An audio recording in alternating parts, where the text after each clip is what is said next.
আসসালামু আলাইকুম। আমার নাম হুমায়রা সুলতানা। আমার চ্যানেলের নাম হুমায়রা লার্নিং স্কুল। আজকে আমরা আলোচনা করব খুবই ইম্পর্টেন্ট পার্ট, নবম দশম শ্রেণী ত্রিকোণমিতি। আমার পূর্বের পর্ব যারা দেখা আসেনি তারা অবশ্যই আমার পূর্বের লেকচারটি দেখে আসবা, তাহলে আজকের পর্বটা খুবই ভালোভাবে সুন্দরভাবে বুঝতে পারবা। এবং আমি ডেসক্রিপশনেও সেটার লিঙ্ক দিয়ে দিব, আপনারা পূর্বের লেকচারটি দেখে আসবেন, তাহলে আজকের পর্বটা খুবই সুন্দরভাবে বুঝতে পারবেন। আমার এই চ্যানেলে যারা নতুন ভিউয়ার্স রয়েছেন তাদেরকে অনেক অনেক ধন্যবাদ। আর বেশি বেশি করে শেয়ার করে দিন বন্ধুদের কাছে, যাতে সবাই শিখতে পারে এবং বুঝতে পারে। আজকে আমরা মূল আলোচনায় চলে যাব, যেটা ত্রিকোণমিতির 9.1 অর্থাৎ নবম দশম শ্রেণীর নবম অধ্যায়ের 9.1 অনুশীলনী। আমি শুরুতেই বলে নিই, আপনারা যদি আমার এই কথাগুলো বুঝতে না পারেন তাহলে আমার লেখাগুলো ফলো করবেন, লেখাগুলো যদি বুঝতে না পারেন তাহলে কথাগুলো ফলো করবেন। ওকে, চলো শুরু করা যাক যে আজকে আমরা কি আলোচনা করব। আজকে আমরা আলোচনা করব ছয়ের ক, অর্থাৎ অনুশীলন 9.1 ছয়ের ক, যেটা প্রমাণ কর, অর্থাৎ আমাদেরকে প্রমাণ করার জন্য বলছে যে এটাকে প্রমাণ করতে হবে কিভাবে এটা বাম পক্ষ সমান ডান পক্ষ হয়। শুরু করার আগে বলে নিই, আপনি যদি আমার চ্যানেল নতুন ভিউজ হয়ে থাকেন তাহলে আমার চ্যানেলটি সাবস্ক্রাইব করবেন এবং বেশি বেশি করে শেয়ার করে দিবেন বন্ধুদের কাছে, যাতে সবাই শিখতে পারে।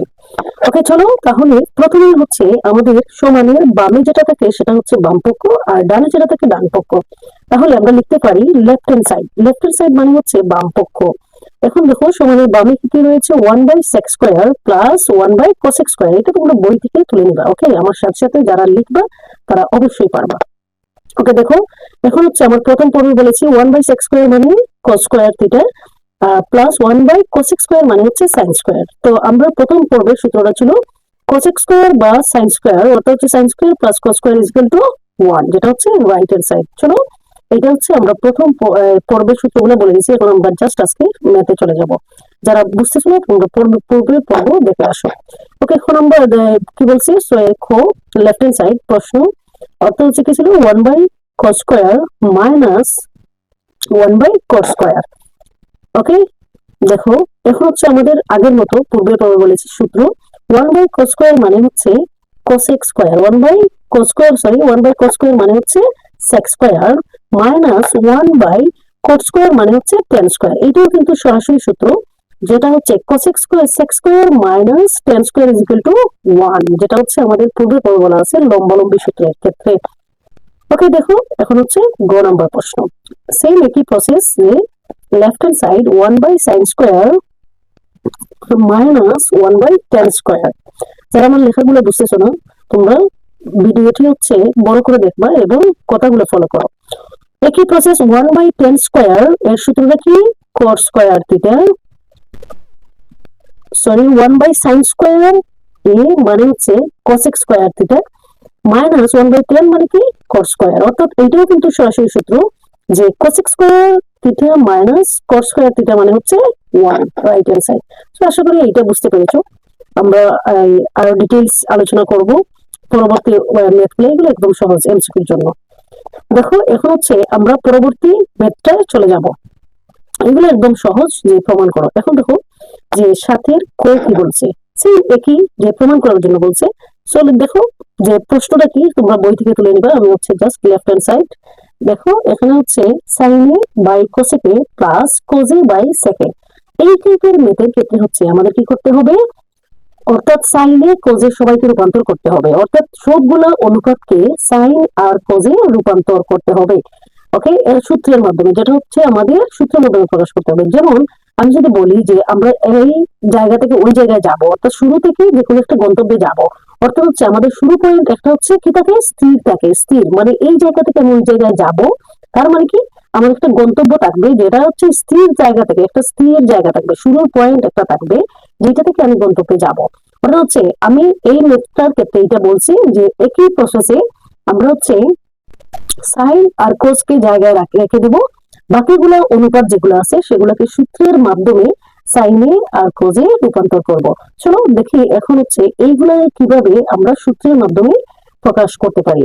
ওকে, দেখো এখন সাইন কোস যেভাবে আছে সেভাবে থেকে যাবে, সাইনের জায়গায় থাকবে। জাস্ট কোসেক রে আমরা কিভাবে সূত্র পাই, যে কোসেক এ মানে 1/sin a। এটা আমাদের পূর্বের পর্বে বলা আছে, পূর্বের লেকচারে সূত্র। অর্থাৎ কোসেক মানে কি, 1/sin a, প্লাস থাকলে প্লাস, মাইনাস থাকলে মাইনাস, সেম একই প্রসেস, cos যেভাবে আছে cos এ থাকবে, জাস্ট sec a মানে কি 1/cos a। এটাও কিন্তু আমাদের সূত্র, যারা সূত্র পারো তারা হচ্ছে অটোমেটিক পারবা। এখন হচ্ছে একটা ইম্পর্টেন্ট পার্ট, যে তিনটা পদ অর্থাৎ তিনতলা বিশিষ্ট যে কোনো একটা কিছু তিনতলা বিশিষ্ট থাকলে সেটাকে আমরা কিভাবে নর্মাল ফরম্যাটে নিব। যে তিনতলাকে আমরা কিভাবে নর্মাল ফরম্যাটে নিব, সেটা হচ্ছে যে কোনো ক্ষেত্রে তিনতলা হোক চারতলা হোক, সেটার ক্ষেত্রে উপরেরটাকে হচ্ছে আমরা যেভাবে আছে সেভাবেই রেখে দিব, অর্থাৎ উপরে যেটা থাকবে সেটা হচ্ছে যেভাবে আছে সেভাবেই রেখে দিব, শুধুমাত্র নিচেরটাকে উল্টিয়ে দিব। অর্থাৎ হচ্ছে উপরে কি ছিল সাইনে, সাইনের জায়গায় থাকবে, জাস্ট হচ্ছে আমরা নিচেরটাকে অর্থাৎ দাগ আকারে থাকলে আমরা জানি কি গুণ দিয়ে সেটাকে উল্টিয়ে দিতে হয়। অর্থাৎ হচ্ছে 1/সাইনে ছিল, অর্থাৎ সাইনে ছিল নিচে, সেটা চলে আসবে উপরে, অর্থাৎ সাইন যখন নিচে সেটা চলে আসবে উপরে, 1 ছিল উপরে সেটা চলে আসবে নিচে, জাস্ট হচ্ছে গুণ দিলে সেটা হচ্ছে উপরে চলে যায়, অর্থাৎ উল্টে যায়, উল্টে যায়। ওকে, প্লাস থাকলে প্লাস, মাইনাস থাকলে মাইনাস, সেম ভাবে cos অর্থাৎ উপরেরটা জায়গায় থাকবে, জাস্ট গুণ দিয়ে হচ্ছে নিচেরটা উল্টিয়ে দিব, তাহলে হচ্ছে cos নিচে ছিল সেটা উপরে চলে যাবে, 1 উপরে ছিল সেটা নিচে চলে আসবে। আশা করি এটা ক্লিয়ার। এখন দেখো যে উপরে উপরে গুণ, যখন তোমার কোনো কিছু কাটা যাচ্ছে না তখন হচ্ছে উপরে উপরে গুণ, নিচে নিচে গুণ, তখন হচ্ছে সাইন সাইন কি হবে সাইন স্কোয়ার, প্লাস কোজে কোজ কি হবে কোজে স্কোয়ার থিটা বা এ। ওকে, এখন দেখো যে sine square plus cos square equal to আমরা কি জানি সূত্র, সরাসরি সূত্র 1, যেটা হচ্ছে রাইট হ্যান্ড সাইড অর্থাৎ বাম পক্ষ সমান ডান পক্ষ। একই প্রসেস 4 নম্বর দেখো, লেফট হ্যান্ড সাইড কি বলছে যে আমাদের প্রশ্ন দিকে লক্ষ্য করো, sec a by cos a minus tan a by cot a। একই প্রসেস, যে cos আর sin কে আমরা জায়গায় রাখবো, যেহেতু এখানে শুধুমাত্র cos রয়েছে, cos কে আমরা জায়গায় রাখবো, বাকিগুলোকে হচ্ছে আমরা কি করব পরিবর্তন করব। যেমন sec a সমান কি আমরা জানি 1/cos a, R cos a cos এর জায়গায় থাকবে, মাইনাস tan এর সমান আমরা কি সূত্র জানি, যে উপর নিচ সূত্র হচ্ছে sin a by cos a, যেটা হচ্ছে আমাদের সরাসরি সূত্র, আমরা পূর্বের লেকচারে বলেছি। ওকে, দেখো cot এর সমান আবার কি জানি cos a by sin a, যেগুলো হচ্ছে উপর নিচ সূত্র, যেটাকে আমি উপর নিচ সূত্র বলি মজা করে। ওকে, এখন দেখো একই প্রসেস, যে তিন তালাকে কিভাবে আমরা ভাঙাবো বা চার তালাকে কিভাবে ভাঙাবো, যে উপরেরটা যেভাবে আছে সেভাবেই রেখে দেবো, উপরে আছে 1/cos a যেভাবে আছে সেভাবেই থাকবে, জাস্ট নিচেরটা হচ্ছে উল্টে যাবে। এখন দেখো একটা ইম্পর্টেন্ট জিনিস, যে cos a শুধুমাত্র একলা একটা সংখ্যা আছে, শুধু একা যদি কোনো একটা সংখ্যা থাকে সেটা হচ্ছে উপরে বোঝায়, সেটা কি বোঝায় উপরে বোঝায়, অর্থাৎ হচ্ছে এর নিচে মনে মনে কত আছে 1 আছে, অর্থাৎ এর নিচে মনে মনে 1 রয়েছে, তার মানে এটাকে যদি আমি উল্টাই তাহলে cos a যেহেতু উপরে তার মানে এর নিচে চলে আসবে, 1 যেহেতু নিচে তাহলে এটা উপরে চলে যাবে। তো আশা করি এটা বুঝতে পেরেছো, যারা বুঝতে পারো নাই তোমরা আমাকে কমেন্ট করবা, আমি ডিটেইলস বুঝিয়ে দেবো। আর ভিডিওটি বারবার দেখবা, তাহলে হচ্ছে বুঝতে পারবা। এখানে প্লাস থাকলে প্লাস হবে, মাইনাস থাকলে মাইনাস হবে। আশা করি এটা বুঝতে পেরেছো, যে উল্টালে কি হবে, উল্টালে হচ্ছে জাস্ট খালি এটা উপরেরটা চলে যাবে নিচে, নিচেরটা চলে যাবে উপরে, শুধুমাত্র উপরেরটা যেভাবে আছে সেভাবে থাকবে, নিচের গুলো হচ্ছে উল্টিবে, ঠিক আছে। ওকে, মাইনাস তারপর কি আছে সেম একই প্রসেস, যে উপরেরটা যেভাবে আছে সেভাবেই থাকবে, sine a by cos a into, এই যে দেখো সাইন নিচে ছিল সেটা চলে আসবে উপরে, cos উপরে ছিল সেটা চলে আসবে নিচে। আশা করি একটু ক্লিয়ার। এখন দেখো উপরে উপরে গুণ, নিচে নিচে গুণ, 1 কে 1, cos a কি হবে cos স্কয়ার a মাইনাস, এটাও কিন্তু কাটা যাচ্ছে না, কাটা গেলে হচ্ছে আমরা কাটা দিব, না গেলে হচ্ছে সরাসরি উপরে উপরে গুণ নিচে নিচে গুণ, অর্থাৎ সাইনে সাইনে কি হবে sin square a, cos a কি হবে cos স্কয়ার a। আশা করি এতটুকু ক্লিয়ার, যে কাটা না গেলে উপরে উপরে গুণ নিচে নিচে গুণ। এখন দেখো 1/sin cos স্কয়ার মানে কি sec square a minus sin square by cos square equal to কি tan স্কয়ার a। সো এইটা আমরা প্রথম সূত্র, যে এখানে প্রথম পর্বে দেওয়া আছে যে sec square minus tan square equal two 1, এটা হচ্ছে আমার লম্বালম্বি সূত্র, সরাসরি রাইট হ্যান্ড সাইড। আশা করি এতটুকু বুঝতে পেরেছো। যারা এতক্ষণ ধৈর্য ধরে আমার ভিডিও দেখছিলে তোমাদেরকে অনেক অনেক ধন্যবাদ।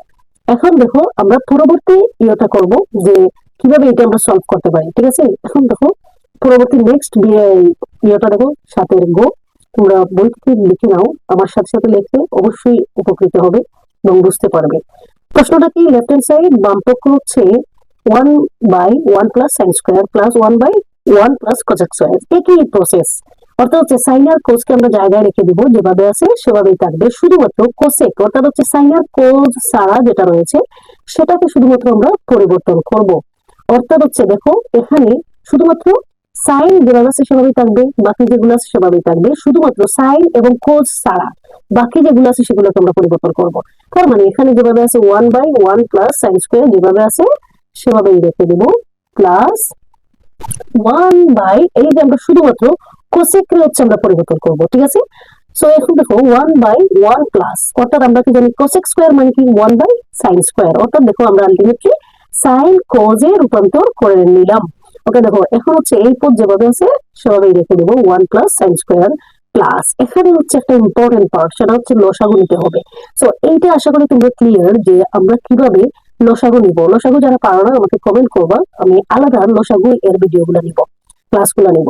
ওকে দেখো এখন হচ্ছে একা যদি কোনো সংখ্যা থাকে যে এখানে হচ্ছে আর কিছুই নাই, তখন হচ্ছে এর লসাগুটা যেটা আছে সেটাই হবে। অর্থাৎ এখানে দেখো একা আছে মানে কি, এখানে 1/সাইন স্কোয়ার, তার মানে এখানে শুধুমাত্র একটি অনুপাত রয়েছে, একটি সংখ্যা একটি অনুপাত যাই থাকুক না কেন সেটা সরাসরি হচ্ছে লসাগু চলে আসবে সাইন স্কোয়ার। এখানে দেখো একা আছে মানে কি, এইটার নিচে হচ্ছে, এটা আমি আগেই বলছি যে পূর্বে বলছি যে একা কোনো কিছু সংখ্যা যা কিছু থাকুক না কেন সেটা উপরে বোঝায়, তার মানে এর নিচে মনে মনে কত আছে 1 রয়েছে।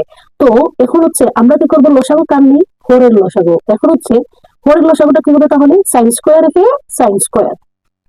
ওকে এখন হচ্ছে আমরা দেখো একা কোনো সংখ্যা থাকলে সরাসরি হচ্ছে লসাগু দ্বারা সরাসরি গুণ, সাইন রেখে সাইন স্কোয়ার রেখে সাইন স্কোয়ার প্লাস, এটা হচ্ছে যেভাবে আছে আমরা সেভাবেই দিব, যে প্লাস থাকলে প্লাস মাইনাস থাকলে মাইনাস। আর আমরা জানি যে সমান সমান কোনো কিছু যদি আমরা ভাগ করি তাহলে ভাগফল কত আসবে 1, অর্থাৎ সাইন স্কোয়ার রেখে সাইন স্কোয়ারে যদি আমরা সমান সমান সাইন স্কোয়ার ভাগ করি তাহলে হচ্ছে 1 হবে। 2 দ্বারা 2 রে ভাগ করলে 1, যেমন 3 দ্বারা 3 রে ভাগ করলে 1, 4 দ্বারা 4 রে ভাগ করলে যেমন ভাবে 1 হয়। অর্থাৎ একই জাতীয় যত একই জাতীয় যা কিছু আছে সবাইকে যদি আমরা ভাগ করি ভাগফলটা কি হবে 1 হবে। অর্থাৎ সাইন যদি আমরা ভাগ করি ভাগফল কত আসবে 1 আসবে, অর্থাৎ 1 একে 1, অর্থাৎ উপরেরটার সাথে গুণ হবে, ভাগফল হচ্ছে 1 আর 1 একে 1। ওকে এখন দেখো উপরের প্রথম পদ যেভাবে আছে সেভাবে রেখে দেবো 1 প্লাস সাইন স্কোয়ার প্লাস, এখন হচ্ছে আগের প্রসেস যে 3 তালাকে কিভাবে আমরা ভাঙাবো বা নরমাল ফর্মেটে নিয়ে আসবো, 3 তালাকে উল্টাতে হবে। অর্থাৎ হচ্ছে উল্টানোর জন্য নিয়মটা কি, প্রথমটা উপরেরটা যেভাবে আছে সেভাবেই রেখে দিব, জাস্ট নিচেরটা হচ্ছে উল্টাবো।